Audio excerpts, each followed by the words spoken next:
Welcome to Sober Talk. I'm Dennis, and I have lived the experience of alcoholic.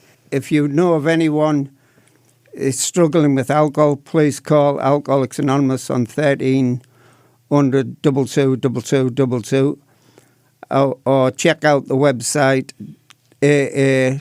aa.org.au. And I'll just do the preamble of Alcoholics Anonymous.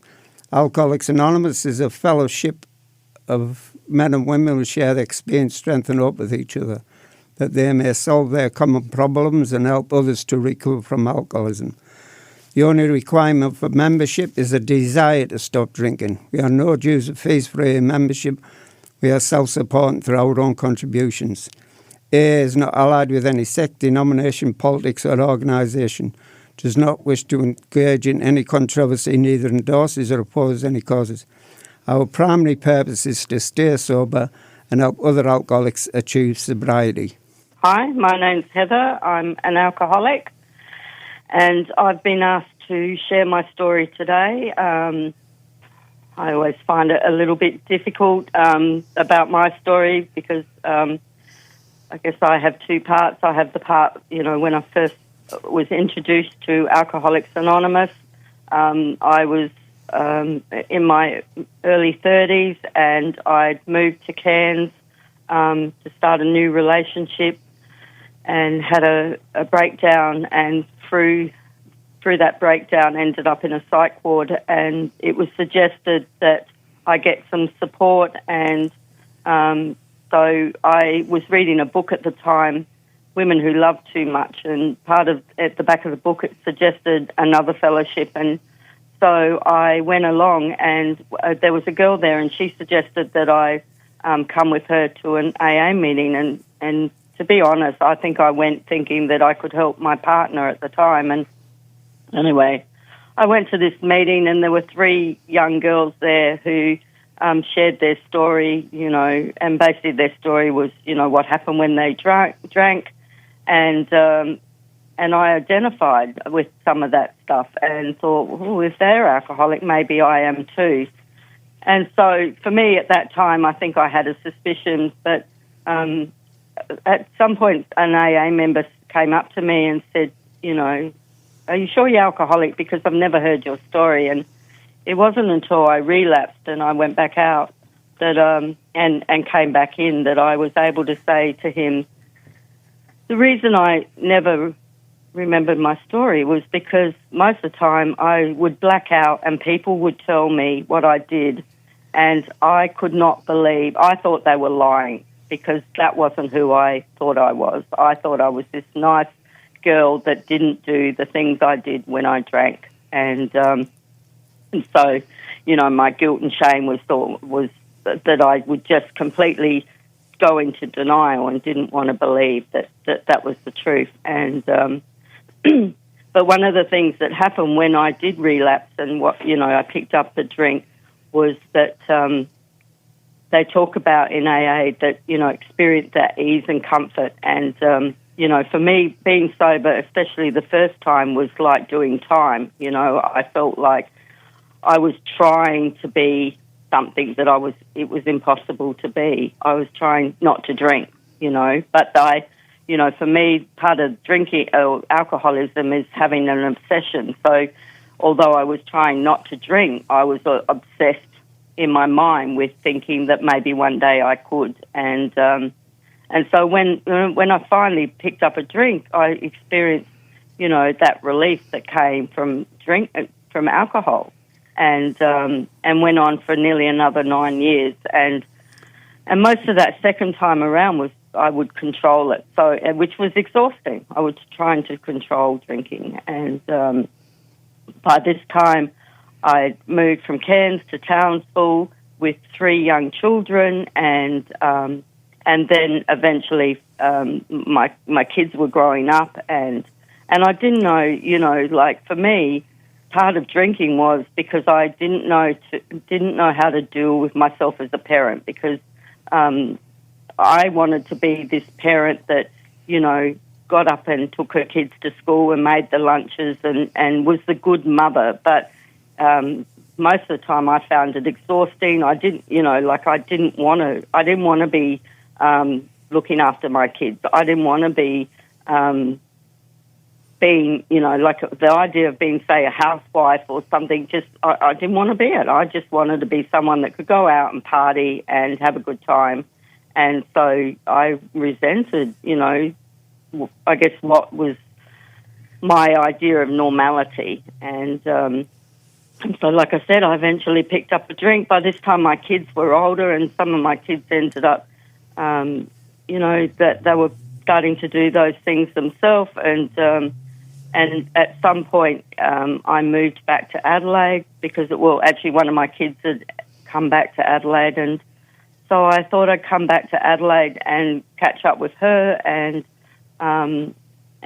through that, I found myself back in these rooms, and it wasn't something I intended to do. I thought that I tried sobriety and I tried AA and it didn't work, but the thing for me was that my emotions and, how I was erratic, and one of the things I'd learned is that, AA seemed to stop that. So, so I came back to AA, and I, as I said, I didn't really want to be here. I didn't, I guess after, because I had picked up a drink, that obsession was really strong, and, I didn't know whether I could stop. I certainly didn't know whether I could get any, feel different, and so I would just go to meetings and, it was just the next meeting. And when I wasn't doing meetings, because I didn't know how to deal with free time, I would walk a lot. I would try and find things to keep me preoccupied, and just kept doing meetings. And I did that for a while, and I still didn't feel... I didn't feel very different in some ways, and... I guess for me, there was a lot of things from my past that I had to slowly,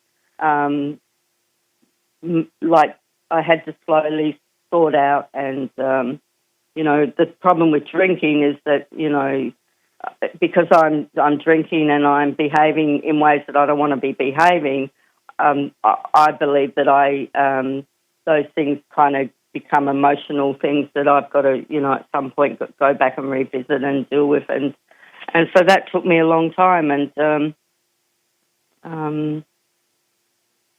I guess what I'm saying is, for a while, that's all I did was I went to meetings. But one of the things that, like, they talk about in AA is that it's not just about meetings. There's a 12-step program, which is the steps.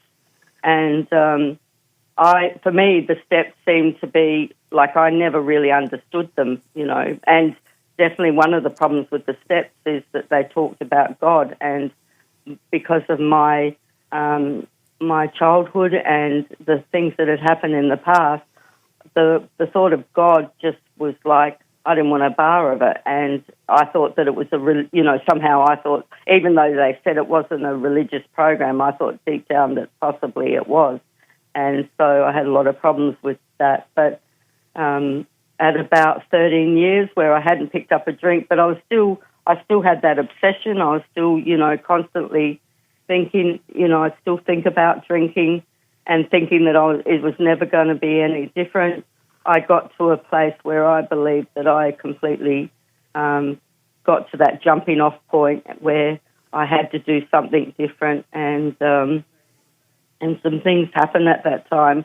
There was a guy in the fellowship, and he was coming to a meeting that I was coming to, and he would always share about being a recovered alcoholic, and that, the solution was in the book. And I kind of, to be honest, I thought that if you were recovered from alcohol, that you could drink successfully. You could drink like normal people, that I could go out and have a drink and nothing would happen. But what I understand today is that,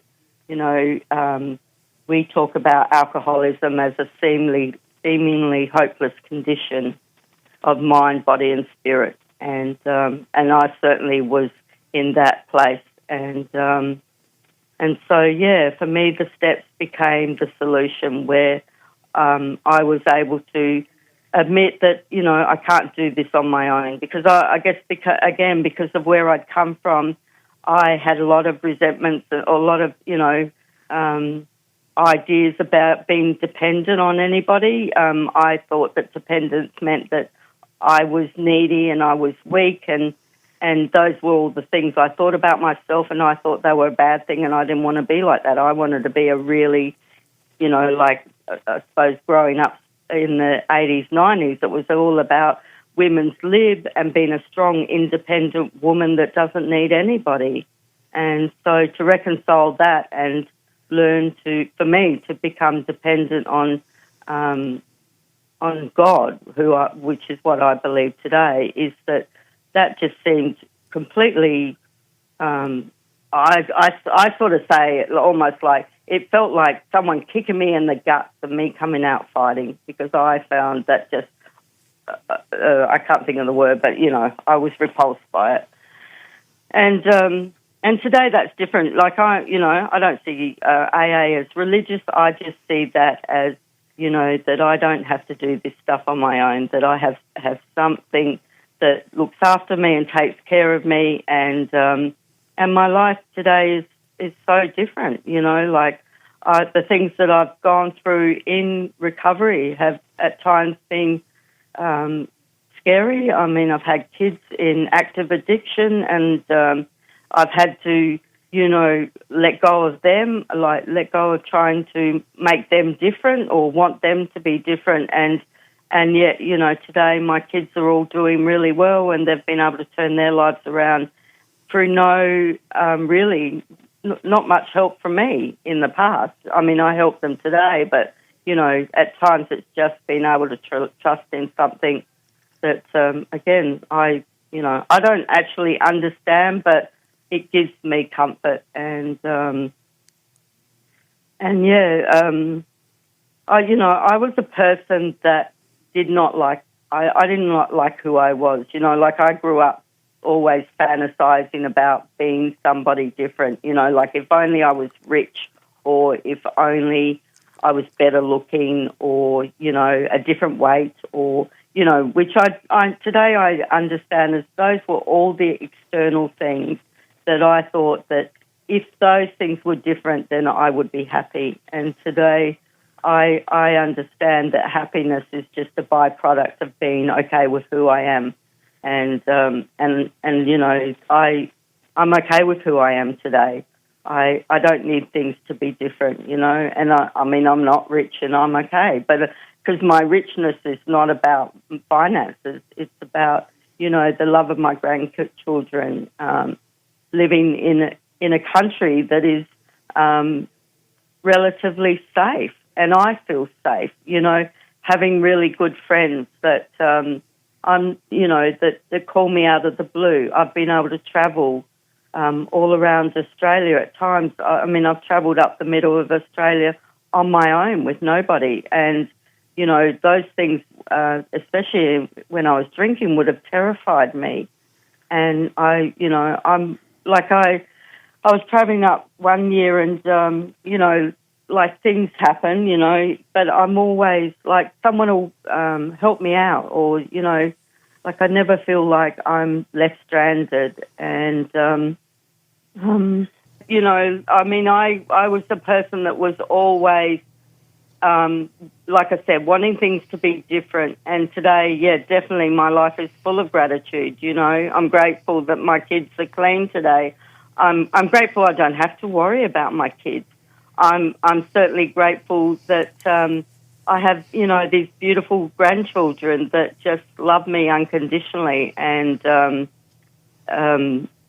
you know, I'm grateful at the moment. I've got a friend that's just offered me a little granny flat down at Port Wollonga, you know, somewhere where I've always kind of wanted to live, you know, close to the beach.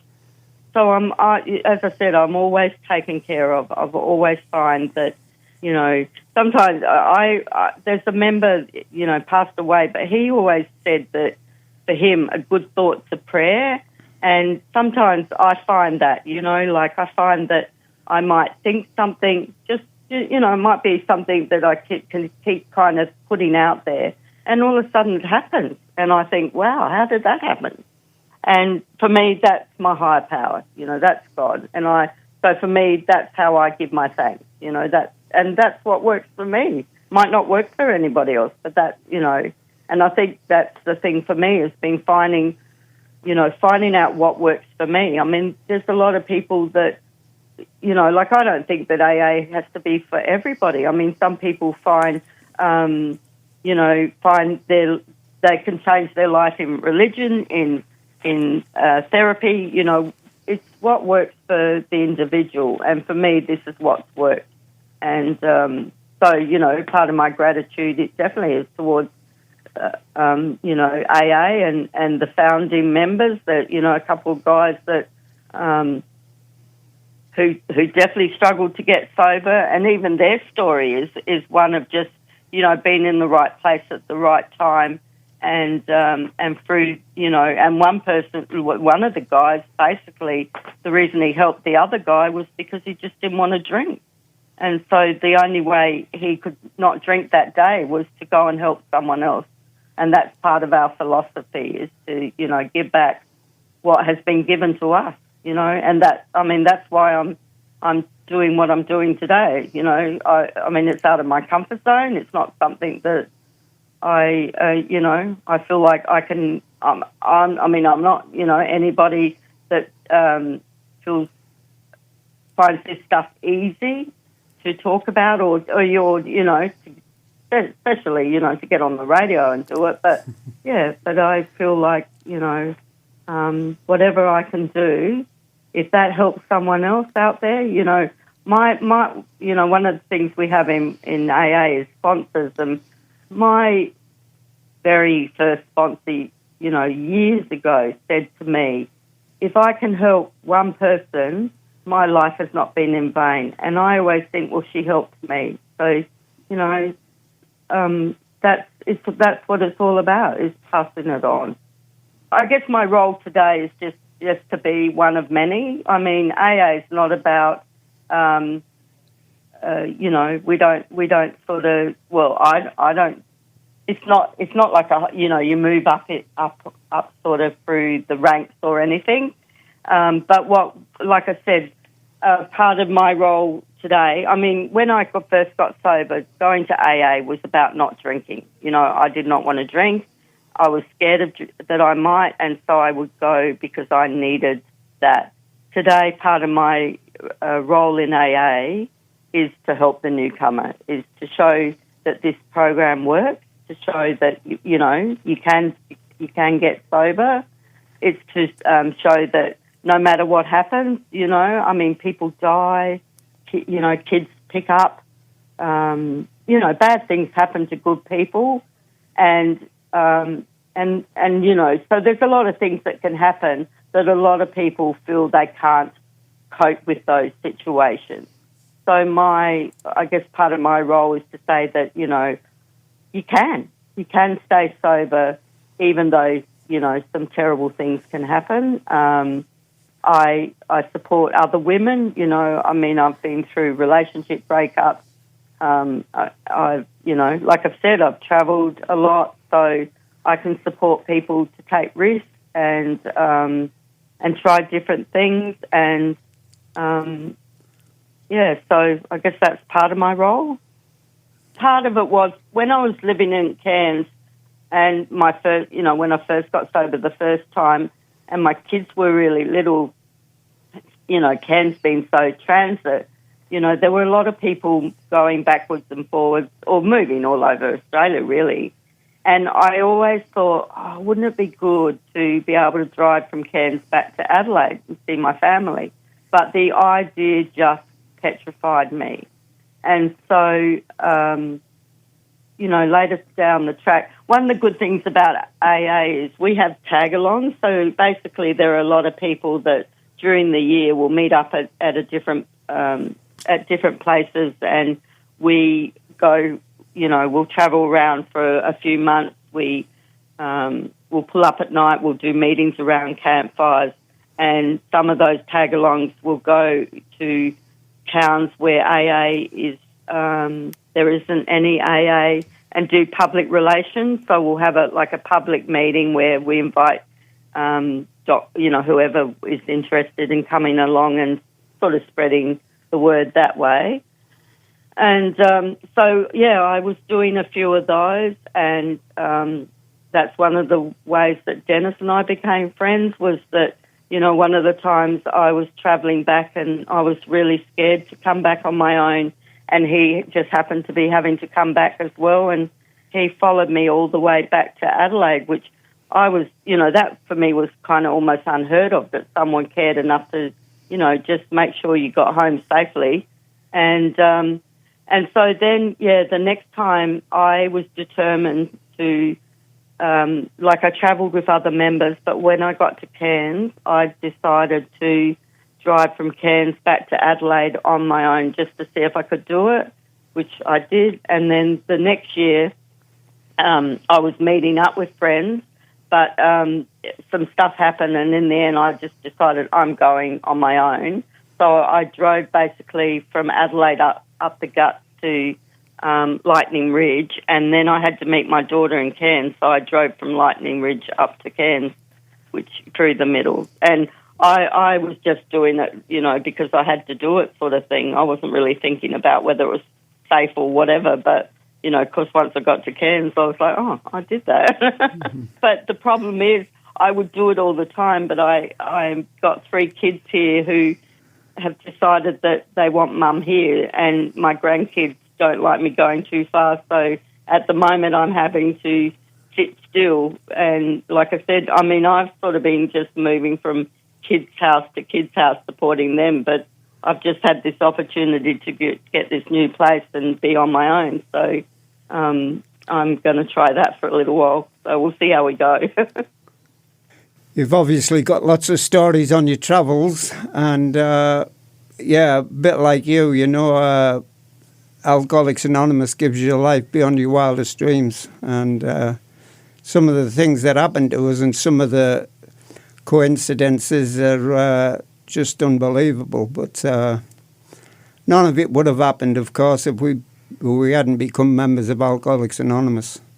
Oh, absolutely. And the fellowship, and just touching on what you were saying about the word God in the program, as we try to emphasize the fact that it's not a religious program, it's a spiritual program. And I think some of the things you talked about, in your share, is that you just touched on the spiritual side and the goodness and things that are in people that we can connect with. And that's what we have in Alcoholics Anonymous. We have a connection. So thanks for sharing with us today. No worries, Dennis. Thank you for asking me. No worries. Welcome back. We have a number of local meetings in the area. There's a meeting every night in the Salisbury area. There's one Monday night meeting at Gawler at 8 p.m. Tuesday, Elizabeth East at 8 p.m. Wednesday, Elizabeth East at 8 p.m. Thursday at 2 Wells at 8 p.m. Friday in Salisbury at 8 p.m. Saturday at Davron Park at 12 o'clock. Sunday in Salisbury at 7 p.m. And for further details of your local meetings, please call 1300 222222. Once again, it's up to anyone struggling with the alcohol issues. Please call Alcoholics Anonymous on 1300 222222 or check out their website at aa.org.au.